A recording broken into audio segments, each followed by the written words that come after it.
Welcome to Royal Secrets. Princess Beatrice publishes a moving sonnet for the Queen in which Paddington Bear is mentioned.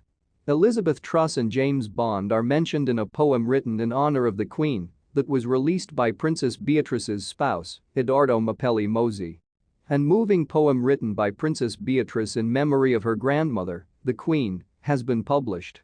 The daughter of Prince Andrew and Sarah Ferguson, who is currently ninth in line for the throne and has been appointed a Counselor of State, allowed her husband, Edoardo Mosey, permission to post the touching message on Instagram. The princess and Edoardo's 11-month-old daughter Sienna's father, Edoardo, disclosed the moving poem was written by their brother, Albie Shale, and handed to Beatrice. The poem addresses James Bond, Paddington Bear, and the late monarch in addition to praising her for her leadership, instruction, and affection. Edo sent a message to the king, "I'm grateful. Albie Shale, my wonderful brother, wrote this for Beatrice. We appreciate you allowing us to share it. I'm grateful." The poem begins by expressing gratitude to Her Majesty for her years of leadership.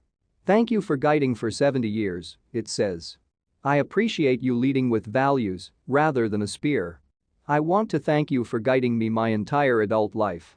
Thank you for leading in dignity rather than contention." It continues by thanking the Queen for encouraging the survival of our monarchy and developing from Churchill to Truss, her first and final prime ministers. Additionally, she is thanked for meeting Paddington Bear and meeting James Bond 0007, among other things. The poem's last lines are impactful. "Thank you for personifying truthfulness. I appreciate how you embody justice. I appreciate you embodying moderation. I appreciate you embodying humility. Thank you for making us into people." Edo was seen earlier this week admiring the flowers and cards left at Green Park in memory of the Queen. Beatrice's husband knelt down to get a better look at the memorials and appeared to be deeply contemplative. A stunning image of the Queen and her loyal husband Prince Philip taken on his wedding day was also shared by Edo.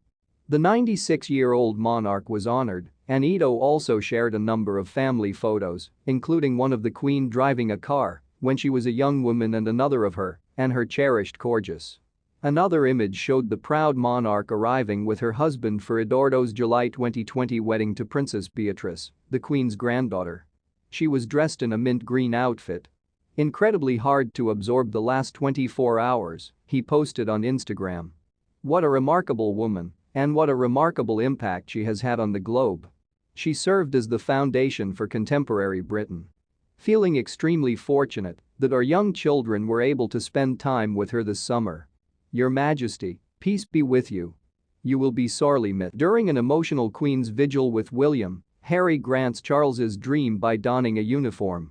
Standing guard around the late Queen's coffin were Prince Harry, Prince William, and their 6 cousins. This evening, Prince Harry dressed in uniform for a vigil with Prince William and the late Queen's other grandchildren at Westminster Hall, where their loving grandmother is buried. Princess Beatrice and Princess Eugenie stood at the foot of the coffin with the Duke of Sussex, a former army officer. Zara Tindall and Peter Phillips were on either side of the Prince of Wales at the head of the casket. Lady Louise Windsor and James, Viscount Severn, the Queen's youngest grandchildren, stood in the center, while mourners continued to pass by to pay their respects. At 6 o'clock, William and Harry brought the grandkids to the coffin. Zara and Mike were at the back with Beatrice and Eugenie following closely behind in a pair, followed by Louis and James. Prince Edward and Sophie observed from a platform facing the casket for almost 15 minutes during the vigil. Since the Queen's passing on September 8, the Duke of Sussex, who served 2 tours of duty in Afghanistan and saw action on the front lines, has worn civilian clothing to ceremonial occasions. He joined other royals last Wednesday in a procession behind the late monarch's casket from Buckingham Palace to Westminster Hall for lying in state. He was dressed in a mourning suit. Only working royals were allowed to dress in uniform at 5 ceremonial events, which Harry and his scandalous uncle Prince Andrew are not.